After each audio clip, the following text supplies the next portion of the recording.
My name is Aisha Malik, and I'm 29 years old. For most of my adult life, I've poured every ounce of energy, time, and savings into building a startup that meant more to me than just business.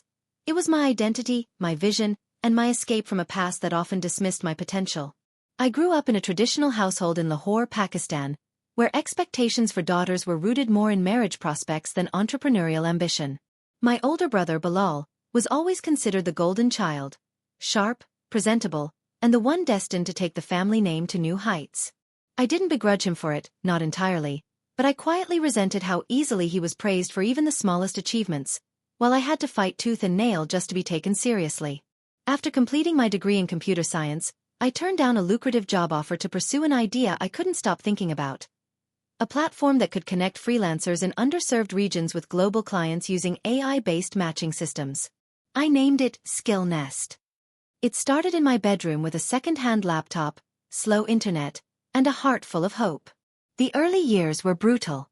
I faced rejection from nearly every investor I pitched to, burned through my savings, and watched friends settle into stable careers while I struggled to stay afloat. My parents were politely concerned. Bilal, however, made it clear he thought I was wasting my time. "Nobody's going to take a solo female founder seriously," he once said, brushing off my pitch deck with a chuckle. I never forgot that. Still, I pushed forward. By year 3, things started to shift. A small grant from a Women in Tech organization gave me a little breathing room. That allowed me to hire one junior developer and rent a small co-working space. We bootstrapped everything. I built the product myself, one sleepless night at a time, and launched a beta version. Soon, I had real users, then paying clients. Word spread. By year 4, Skillnest had over 15,000 registered users and a steadily growing revenue stream. I had meetings lined up with angel investors from Karachi, Dubai, and even London. It felt like everything was finally coming together. That was when Bilal suddenly became interested. He showed up at my office one evening, a place he had never visited before, carrying a box of pastries and a smile that didn't quite reach his eyes. He said he was impressed with how far I'd come. He asked questions about user growth, funding plans, and branding strategies. Naively, I thought he was proud of me at last. I thought he was finally seeing me, not just as his sister, but as someone who had built something valuable.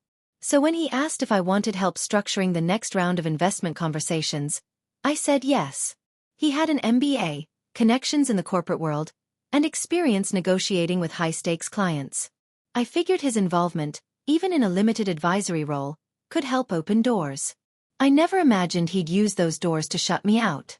A month later, I learned that Bilal had attended a private networking event in Islamabad where he pitched Skillnest, my company, as his own. A friend of mine who happened to be there messaged me in disbelief. She told me he presented himself as the founder and chief strategist behind the platform. My name didn't come up once. I confronted him immediately. He denied it at first, laughed it off as a misunderstanding.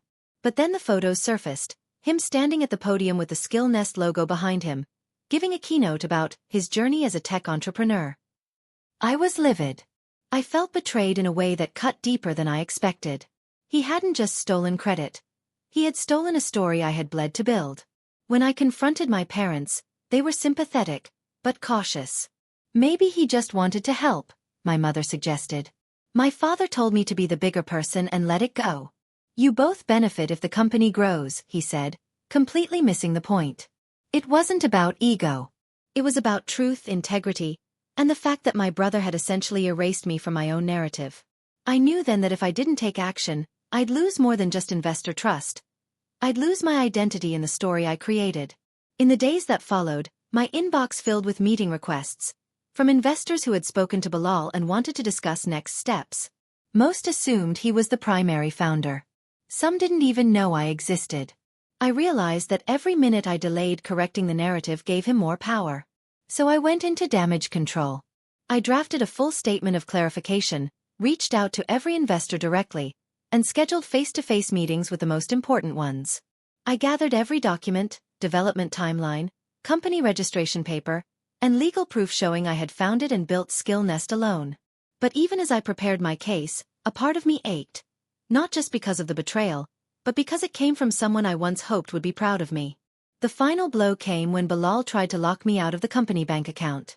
The account was under the company's name, yes, but since I had added him temporarily for investor transaction handling, he tried to use it as leverage. That's when I knew this wasn't a misunderstanding or a case of miscommunication. It was a calculated move. He wanted ownership. Control. Maybe he thought I'd back down the way I had my whole life. But he didn't know the woman I had become. I wasn't the quiet little sister anymore. I was a founder. And it was time to remind everyone, including Bilal, who had really built Skillnest. The morning after Bilal tried to access the company bank account without informing me, I sat at my desk, staring blankly at the login notification from the bank. My heart thudded with a fury I hadn't felt in years. The betrayal was no longer abstract. It was now a tangible threat to the business I had fought so hard to build.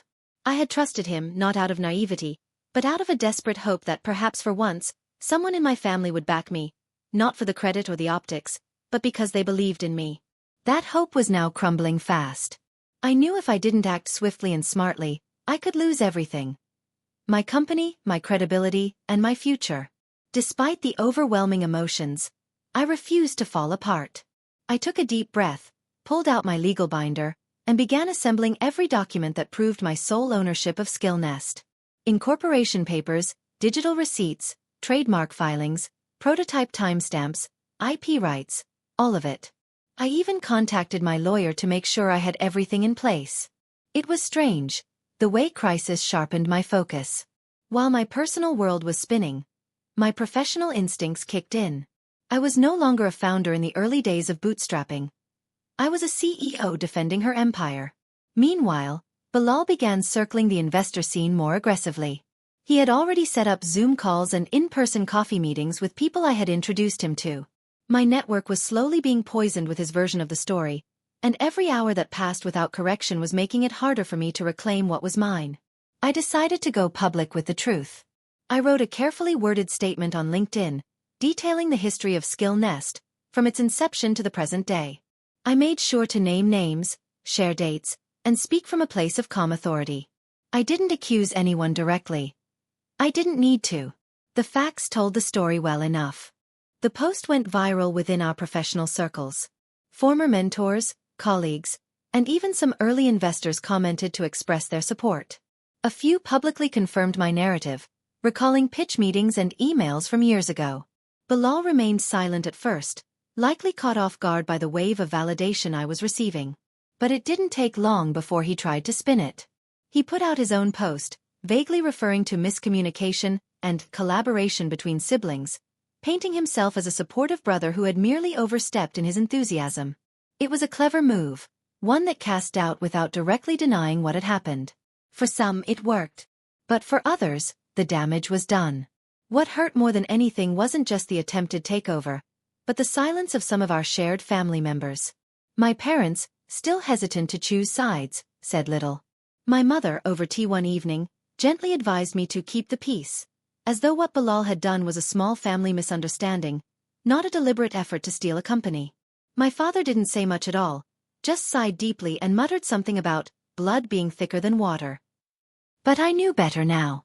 Loyalty without accountability is just enablement. At the same time, my startup was entering its most fragile stage yet. I was due to present Skillnest at a major investor demo event in Karachi. A room full of VCs, angel investors, and accelerators from around the region. It was supposed to be my breakthrough. But now, I feared they'd walk in with Bilal's narrative in their minds. So, I prepared relentlessly. I updated my deck, practiced my pitch until it flowed without hesitation, and ensured every number, graph, and projection was backed by proof. This time, I wasn't just pitching a startup. I was reclaiming my identity. The day of the event arrived, and I stood backstage, watching others pitch ahead of me. I could feel my pulse pounding against my collarbone. But when my name was called and I stepped on stage, something shifted. I looked out at the crowd, not just as a woman in tech or a startup founder, but as someone who had earned her place in that room, no matter who tried to erase her. I walked them through Skillnest's journey, emphasizing our user growth, platform efficiency, and social impact. I ended the presentation with a single slide that read, "Founded, funded, built by me." The applause wasn't just polite. It was real. After the pitch, Several investors approached me with questions, congratulations, and business cards. A few even mentioned the rumors they had heard and thanked me for setting the record straight. One, in particular, a seasoned investor from Dubai, told me bluntly, "What your brother tried to do happens more often than you'd think. But rarely does the original founder have the guts to fight back this cleanly." His words stayed with me. Later that night, I received a message from Bilal. It was short and dismissive. "You didn't have to make this public," he wrote. "We could have figured it out as a family." I stared at his words for a long time before replying. I told him that this wasn't just a family issue. It was theft. And while I still loved him as a brother, I wouldn't allow him to walk through a door I built just so he could shut it behind me. That night, I didn't sleep much, but I felt strangely at peace. For the first time in weeks, I wasn't just reacting. I was leading. I was finally taking back the narrative. But I knew the battle wasn't over yet. Bilal wouldn't walk away quietly. And as much as I had won that round, I sensed the real confrontation still lay ahead. The investors were watching, the media was sniffing, and the startup world, as always, loved a dramatic story. I just had to make sure mine ended with the truth. The media coverage started as a trickle. Just a few mentions on local tech blogs, small blurbs in entrepreneurship newsletters. But once Skillnest was featured in a regional startup spotlight as one of the most promising platforms led by a solo female founder, things escalated. My LinkedIn inbox was flooded with connection requests. Emails from journalists started pouring in. A well-known business podcast even asked me for an interview. That moment should have felt like triumph. But instead, I walked around with a constant knot in my stomach, waiting for the other shoe to drop. And it did. A week after my successful pitch in Karachi, I received an unexpected call from Ayaan Malik, one of the investors Bilal had pitched to behind my back. Ayaan was well-respected, sharp, ethical, and deeply invested in promoting founders with integrity. He didn't waste time with pleasantries. He told me he was scheduling a visit to Lahore to get clarity on Skillnest's leadership, because conflicting stories were now reaching his desk. Apparently, Bilal had re-engaged with investors who had shown interest in Skillnest, claiming that I had agreed to take a step back while he led future funding rounds. According to Bilal, I was focusing more on design and product, while he took over strategic growth.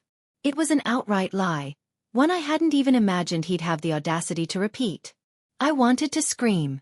Instead, I invited Ayaan and two other potential investors to my office for an in-person presentation. But this time, I knew showing them numbers wouldn't be enough. I had to walk them through the heart of the company. My vision, my blood, my struggle. Every sleepless night, every micro-win, every painful lesson from rejection after rejection. I printed out timelines, documented product iterations with design notes, and even showed them emails dating back to the first year of development. Each one signed solely by me. There was no sign of Bilal's involvement until late in the fourth year. It wasn't revenge I was after. It was clarity. The meeting day arrived. I sat at the head of the conference table, my palms lightly sweating but my voice steady. Ayaan listened quietly as I spoke, occasionally nodding, occasionally jotting things down. I told them how Skillnest was built not in a boardroom but on a broken-down laptop in a rented flat. I told them about the fear I felt in the early days, of failing, of being underestimated, of being a woman alone in a space that barely let me through the door.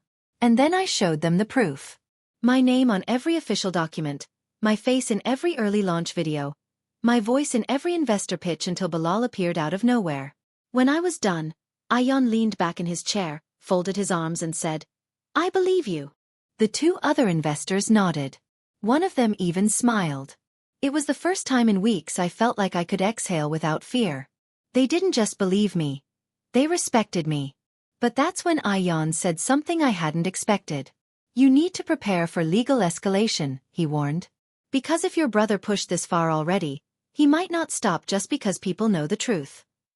That night, I sat alone in the office, long after everyone else had left.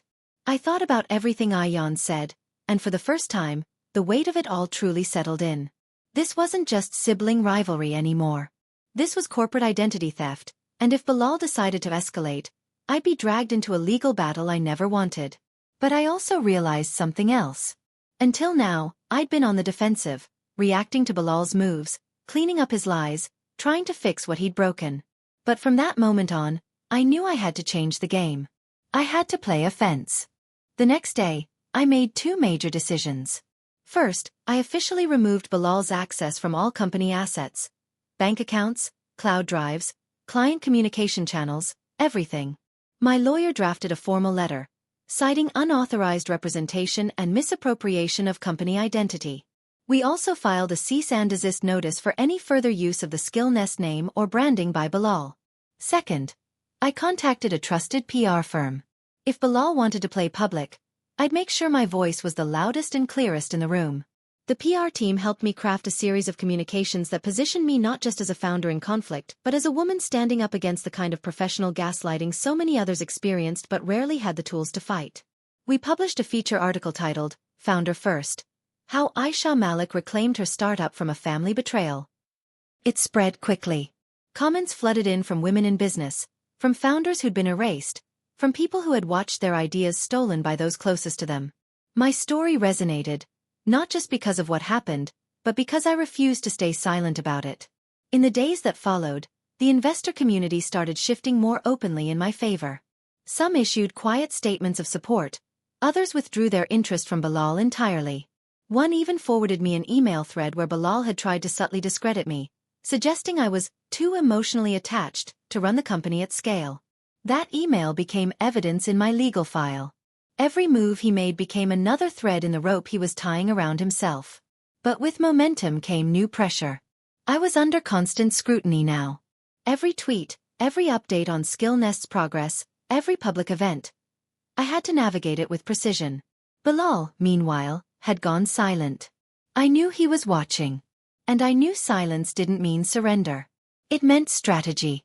Somewhere, he was planning his next move. But I was no longer scared. I was ready. Because this was no longer just about reclaiming my company. It was about sending a message to everyone who ever thought they could steal credit for someone else's vision. Not anymore. The silence from Bilal didn't last long. Just as I had feared, and almost expected, he reappeared, not with an apology or a retraction, but with a lawyer. I received a notice claiming that he was a co-founder of Skillnest and therefore entitled to both decision-making authority and a share of all profits moving forward. It was absurd, almost laughably so, considering the years I had spent building the platform from scratch. But as I sat in my lawyer's office, staring at the glossy letterhead on that legal document, there was nothing funny about it. This was a declaration of war, and Bilal wasn't just playing a brotherly game anymore. He was trying to drag me into court and rewrite history. My lawyer, Samina, was calm but firm. She had seen cases like this before. Men stepping in at the 11th hour to claim equity in companies they didn't build. This isn't uncommon, she told me, flipping through the document. But don't worry. His claims are weak, and your documentation is airtight. Still, I felt rattled. I thought I had already done the hard part. Standing up to him, reclaiming my public narrative, securing the support of the investor community. But this was different. This wasn't about tweets or boardroom whispers. This was about law, and the law didn't always care about moral clarity. It cared about paperwork, precedent, and precision. I spent the next several days compiling every shred of evidence. I pulled out old notebooks with sketches and diagrams of Skillnest's earliest interface. I found voice memos I had recorded late at night during my ideation phase. I scoured emails and messages that showed the timeline of Bilal's actual involvement, if you could even call it that. He hadn't touched a line of code, never joined an investor call, and certainly hadn't put a rupee into development. His first appearance in any business-related exchange was barely a year ago, and even then, it was as a guest in meetings I had scheduled. My legal team documented everything meticulously, building a timeline that would dismantle every one of his claims. But while we were busy assembling the legal arsenal, Bilal was busy doing what he did best, talking. He started making rounds in family circles, painting me as the greedy younger sister trying to cut him out of their shared dream. I heard through cousins and relatives that he had even visited our parents, bringing printed versions of the legal notice to justify himself. My father called me that evening, sounding uncertain, almost hesitant. "Beta, is this really necessary?" he asked. "Maybe there's a way to work this out, without lawyers." I wanted to scream. Instead, I told him as calmly as I could that this wasn't a misunderstanding. This was theft. And I wouldn't back down. The emotional toll was beginning to show. My appetite vanished, and I was sleeping in short, tense bursts. Still, every morning, I showed up to the Skill Nest office, dressed sharply and ready to lead. My team didn't know all the details, but they knew enough to sense the tension. Still, their faith in me never wavered. They stood by me, not because I was flawless, but because they had seen the work I had put in and day out. One afternoon, during a quiet team lunch, my lead developer handed me a framed screenshot of the first Skill Nest user dashboard from 2 years ago. "You built this," he said. "Don't let anyone take that from you." That single gesture reignited my spirit. I wasn't fighting just for myself anymore. I was fighting for every person who had poured themselves into this vision alongside me. And so, I went further. I began documenting the journey of Skill Nest publicly again, but this time with raw honesty. I posted about the sleepless nights, the betrayals, the importance of founders protecting their IP and equity. It wasn't a pity parade. It was a call to action. More messages flooded in from fellow founders, especially women, who had been pushed out of their own startups by spouses, siblings, or strategic partners. My story had become more than personal. It was becoming symbolic. Then came the day of the investor arbitration. It wasn't a courtroom, but it might as well have been. Ayan Malik and 2 other major stakeholders had called a meeting with both me and Bilal to decide how they would proceed before finalizing any capital deals. It was a closed room, no cameras, just 4 chairs and a table. Bilal walked in dressed like a textbook executive, pressed shirt, expensive watch, carrying a leather-bound notepad he barely opened. I kept it simple. Black blazer, laptop, and a folder of evidence. No theatrics. Just facts. When they asked Bilal to present his version of the founding story, he launched into a vague speech about shared vision and joint sacrifices. He claimed that he had helped shape the strategy in the early years, that his feedback and support had been essential. When it was my turn, I didn't raise my voice or speak emotionally. I presented the documents, the timelines, the video pitches, the emails, the Slack messages. Then I opened my laptop and played an audio clip I had found the night before. An old voice memo to myself from my first year, where I talked about my goals for Skill Nest, including how I feared one day someone might try to take it away from me. When it ended, there was silence. And then Ayan spoke. "This is not a co-founder dispute," he said. "This is a founder protecting her company." The others nodded. Bilal looked stunned, as if the world had suddenly stopped spinning his way. He tried to interject, but it was clear. His narrative had collapsed under the weight of my truth. That evening, I walked out of that building taller than I had in weeks. I hadn't just survived the challenge. I had dismantled it. There were still legal matters pending, yes, and I knew Bilal wouldn't disappear quietly. But for now, the investors were with me. The documents were secure. The future of Skill Nest was back in my hands. And most importantly, the girl who once doubted whether she belonged at the table was now building the entire room. The calm after the investor meeting was brief. Too brief. I had barely begun to breathe easier when a new storm rolled in. Bilal, cornered and embarrassed, decided that if he couldn't win in the conference room, he would take the fight to the court of public opinion. One morning, as I scrolled through my social media notifications, I saw a video clip that stopped me cold. Bilal had given an interview to a startup podcast, one with a sizable South Asian tech audience. In the video, he sat confidently, smiling and charming, weaving the same tired lies. How he and his sister had started the company together, how he had stepped away, for a while due to personal reasons, and how he was now trying to return to the business, but was being pushed out unfairly. He called it a classic case of founder betrayal. It hit me harder than I expected. Not because I feared anyone would believe him after everything I'd proved, but because he was now weaponizing the very sibling bond one had once cherished. He painted himself as the victim, the wounded older brother whose own flesh and blood had cut him out. And to people who didn't know the truth, who hadn't seen the documents or heard the private conversations, it sounded plausible. The comment section was a storm of mixed opinions. Some sympathetic, others skeptical, many simply confused. And in that confusion, his narrative festered. But I refused to let this become my downfall. If Bilal wanted a public spectacle, I would counter with undeniable facts. I didn't retaliate with another interview or a Twitter thread. Instead, I crafted a transparent, emotionally honest video documenting my journey. From the inception of Skill Nest, to the betrayal, to the validation I had received from investors. I included screenshots of pitch decks with only my name, prototype mock-ups with timestamps, dated Slack messages showing him entering the workspace months after we had launched our beta. Most of all, I spoke with calm, unwavering certainty. I didn't cry or rage. I let the truth speak. The video went viral. It wasn't just the content that hit people. It was the tone. Thousands of women founders, creators, and professionals began sharing it with the hashtag #BuiltItMyself. Within days it became a movement. Female entrepreneurs across the region shared stories of having their work minimized, stolen, or overshadowed by more dominant figures. Usually men who had done little but arrived just in time to claim credit. I hadn't intended to start a revolution, but somehow, I had. And it gave me more strength than I thought I had left. But Bilal wasn't done. My legal team informed me that he had filed a formal petition in court, challenging the ownership structure of Skillnest. While the outcome of the arbitration had held weight in the investor world, in the eyes of the court, it was just one part of the puzzle. The case was now official, and I would have to testify. I was shaken. Not because I lacked evidence, but because court meant dragging our family name through a public legal proceeding. It meant facing Bilal in person again. It meant exposing everything. Still I prepared. The night before the hearing, I barely slept.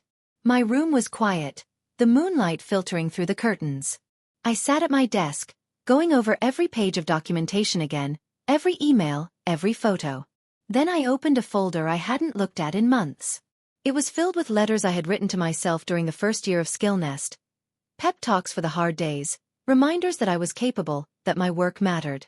I read through them slowly, letting each word sink into my skin like armor. By morning, I wasn't just ready. I was resolved. Walking into the courtroom was surreal. The air was heavy with tension. On one side sat Bilal, smug and composed, flanked by his legal counsel. On the other side, me, back straight, chin high, heart thudding like a drum. My lawyer opened with a powerful statement, laying out a clear timeline of Skillnest's development, pointing to dates, files, contracts. She spoke with the conviction of someone who believed in me. Not just as a client, but as a builder. Then came the testimonies. One by one, former colleagues, investors, and mentors appeared as witnesses. They spoke of my dedication, the endless nights I spent working alone, the meetings I took, the code I wrote, the deals I closed. One mentor even recalled a coffee shop meeting in the early days where I'd nervously asked if I should trademark the name, Skillnest. He smiled at the judge and said, "That girl was a one-woman startup machine. Her brother didn't even know she was building something until she made it big." Finally, it was my turn to speak. I walked to the stand and took a breath. Then, in front of the judge, the courtroom, and my brother, I told the truth. Not just the technical, documented truth, but the emotional truth. I spoke of the late nights, the loneliness, the risk, the doubt. I talked about how Bilal had swooped in after years of silence, how he tried to control a narrative that was never his to begin with. My voice didn't shake. My hands didn't tremble. I stood as a founder, a sister, a woman who had built something real, and I told the story like only the one who lived it could. As I stepped down, I caught a glimpse of Bilal. His face was unreadable. For the first time, perhaps, he realized that this was no longer a game of clever words or reputation battles. This was truth versus pretense. And truth had just stood on the witness stand. The weeks that followed my courtroom testimony were a strange combination of silence and noise. On the surface, everything was calm. Court was adjourned, hearings were complete, and we were all simply waiting for the verdict. But under the calm exterior, a storm was still raging. Social media kept buzzing with opinions, articles, and think pieces about the story. People were taking sides. For every person cheering me on and thanking me for exposing the truth, there was another questioning why this had to become so public, or accusing me of ruining a man's career. As always, women who spoke up were asked why they didn't stay quiet. But I had stayed quiet for too long. Now there was no going back. Even my family, who had once tried to stay neutral, were now being pulled into the ripple effects. Distant relatives who had always praised Bilal's charm were calling my parents, asking if the fight had really escalated into a court battle. Our extended family WhatsApp group was filled with passive-aggressive forwards about sibling harmony and family unity above all. My mother began calling me late at night, her voice tired, asking if there was still time to drop the case and resolve things with love. I knew her heart was breaking. She had raised us both with every ounce of energy she had. She wasn't built for conflict, especially not public ones. But I had to remind her, gently but firmly, that this wasn't about bitterness or revenge. It was about boundaries. About respect. About truth. I wasn't fighting to humiliate Bilal. I was fighting to protect what I had built with my own hands. And I reminded her that Bilal had chosen this war the day he tried to erase me from my own company's story. One evening, I received an unexpected call from someone who had once invested in Skillnest during our earliest seed round. A soft-spoken but respected angel investor who had mostly stayed quiet during the recent storm. "Ayla," he said, "I just wanted to say something. You don't have to explain yourself to people who weren't there when you were building this. You've done more than enough." It was simple, but it landed heavily. Validation doesn't always roar. It sometimes comes as a whisper. And in that moment, I needed it. Then came the final court date. The day the verdict would be delivered. I arrived at the courthouse early. The morning air felt heavy, like the whole sky was holding its breath. My lawyer stood beside me, steady and calm. She handed me a warm coffee and said, "You've done everything right. No matter what happens today, you did not let him rewrite your story." I nodded. I knew she was right, but the nerves still crawled up my spine. It didn't matter that I had the evidence. It didn't matter that the world had seen the truth. This was the moment where it all came together, or unraveled. The courtroom filled quickly. Journalists from tech blogs, a few curious bystanders, and even former Skillnest colleagues had come to witness the final judgment. And then Bilal walked in. He wore the same confident smirk he always carried when he believed charm could replace accountability. Our eyes met for just a second, but this time, I didn't look away. I didn't lower my gaze. I had nothing to fear. The judge entered. Silence fell. She read through the case summary, acknowledging the depth of evidence presented on both sides, and commended the witnesses for their clarity and honesty. Then, in a voice calm and steady, she delivered the decision. The court recognized me, Ayla Khan, as the sole founder and rightful owner of Skillnest. Bilal's claims were deemed unsubstantiated, and any further attempts to assert ownership or seek financial interest in the company would be legally blocked. The words washed over me like waves. I had imagined this moment so many times. Feared it, hoped for it, dreamed of it. But the actual moment? It felt surreal. I didn't cheer. I didn't cry. I just sat there, breathing slowly, letting the finality settle into my bones. It was over. I had won. Bilal didn't say a word. He stood up, straightened his coat, and walked out of the courtroom without looking back. Maybe he was stunned. Maybe he was too proud to admit defeat. Maybe he still believed, deep down, that this wasn't the end. But I knew it was. And not because a judge had ruled in my favor, but because I had never needed his approval to begin with. Outside the courthouse, reporters swarmed. Microphones, cameras, questions. I answered only a few, thanking the court for its fair process, and emphasizing that this was never about family drama. It was about ownership, boundaries, and justice. Then I left. No grand speech. No victory parade. Just quiet closure. That night, I sat alone in my office. The same office where I had sketched out Skillnest's first wireframes on a whiteboard, where I had coded until sunrise, where I had cried after Bilal's betrayal, where I had prepared my evidence, and where I had stood tall in every investor pitch that followed. The space looked the same. But I didn't. I was no longer the hesitant, doubtful founder who second-guessed every step. I was no longer the little sister seeking approval. I was a woman who had fought for her name, her work, her truth, and had emerged whole. As I leaned back in my chair, a quiet ping echoed on my laptop. It was an email from a Women in Tech accelerator in Singapore.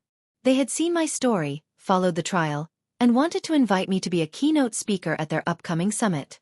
The theme? Claiming your narrative. I smiled. It felt right. This wasn't just the end of a legal battle. It was the beginning of something far bigger. The days after the verdict were oddly quiet. There was no dramatic applause, no viral moment waiting to be seized, and no sudden explosion of relief. Instead, it felt like a stillness had settled into my life, a kind of hard-earned peace that only comes after a long, relentless war. I returned to the office the next morning without fanfare, walking past the reception desk with a simple nod and settling into my seat like I had 1,000 times before. But this time everything felt different. Not because the furniture had changed or the layout was any different, but because I was. The weight I had carried for so long, the weight of injustice, betrayal, and anger, was finally gone. For the first time in years I felt light. I felt whole. The team welcomed me with quiet smiles and soft congratulations. No one made a big deal of it, and I was grateful. We had all been through this together, and they had supported me in ways I could never repay. Some had stood by me when Bilal first appeared and tried to claim ownership. Others had silently watched, unsure, waiting for the truth to rise. But now that the truth had prevailed, there was no need for speeches. Their quiet presence was enough. I sat down with our project leads, got updates on the product roadmap, and jumped back into strategy like nothing had ever been interrupted. That was the beautiful thing about resilience. It didn't need a spotlight to exist. Then one evening, I received a letter, not an email, but an actual letter, handwritten, folded neatly, and dropped off at my office. It was from Bilal. He wrote with a different tone this time. Less pride, more reflection. He didn't defend himself. He didn't ask for redemption. He simply shared that he had taken time away to work on himself. That losing the trial had forced him to confront parts of himself he'd spent years ignoring. He mentioned therapy, accountability, and even helping a friend build a small startup. Not as a co-founder, just in support. He wrote that he didn't expect anything from me. No reply, no reunion, no forgiveness. He just wanted to say that he now understood the damage he had done. That he was sorry not just for the public mess, but for the private betrayal. I read the letter twice. Then a third time. And for the first time since this ordeal began, I didn't feel hurt. I didn't feel angry. I felt something more surprising. Relief.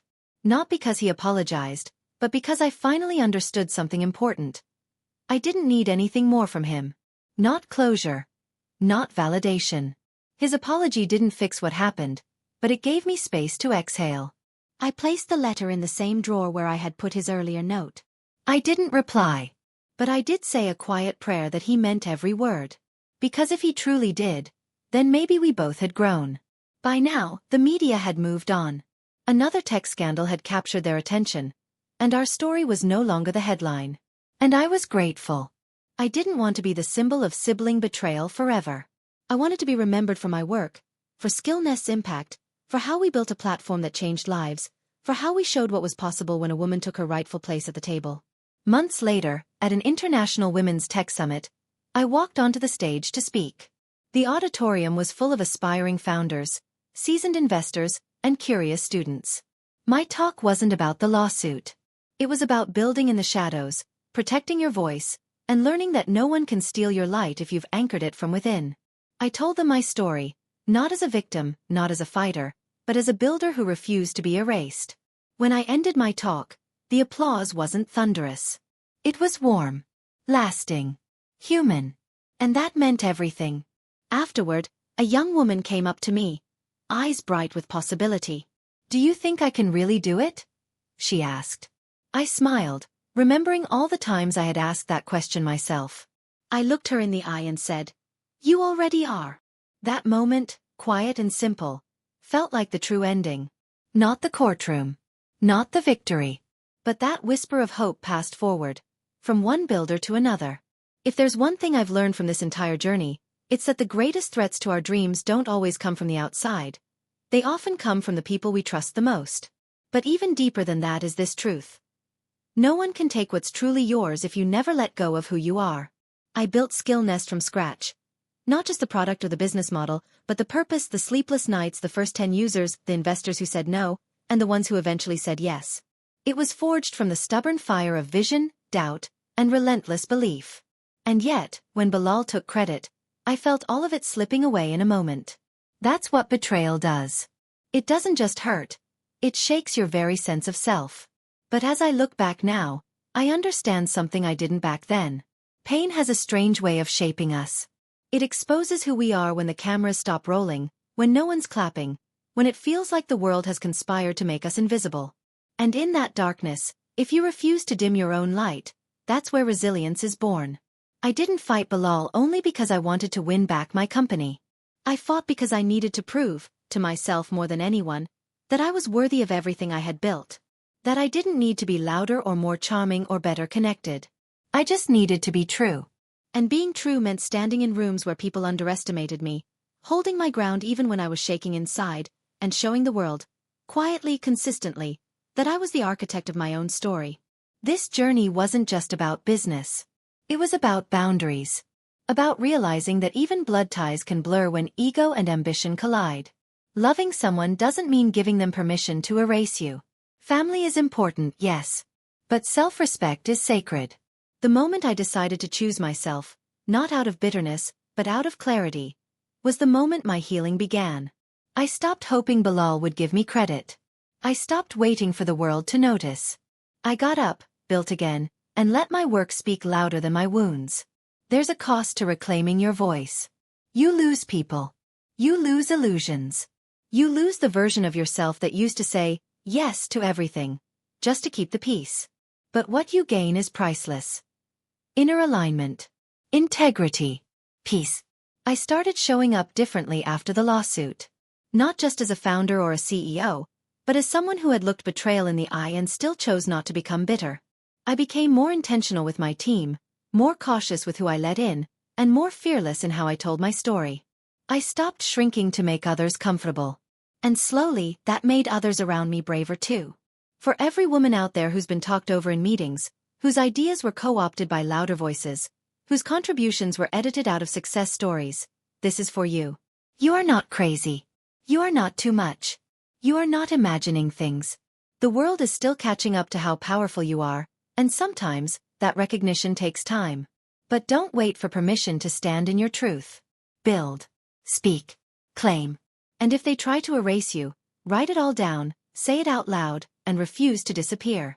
To the builders, the dreamers, the underestimated ones. Never forget that what you're creating is bigger than the betrayal. Bigger than the ego battles. Bigger than the headlines. What you're building is legacy. And legacy doesn't need permission. It needs courage. It needs you to keep going when no one claps, when no one believes, when someone else tries to take the credit. Because the truth always finds its way back. It might take time. It might take a fight. But it always returns to its rightful owner. When Bilal took my idea and my spotlight, it almost broke me. But in that breaking, I discovered a different kind of power. The kind that doesn't depend on applause or approval. The kind that whispers, "You are enough," even when the world screams otherwise. That quiet, defiant belief became my compass. And it led me not just to justice but to peace. In the end, Skillnest thrived not because of one big courtroom victory, but because I never stopped showing up. Even when it was hard. Especially when it was hard. That's the real lesson. Betrayal may be loud, but integrity echoes longer. So build with integrity. Lead with it. Protect it fiercely. Because when the dust settles and the lights fade, it's not who took credit that matters, it's who kept going. This is my story. Not the one others tried to rewrite but the one I lived. And if it taught me anything, it's that your voice is your most valuable asset. Guard it. Use it. And never, ever let anyone else speak louder about your story than you.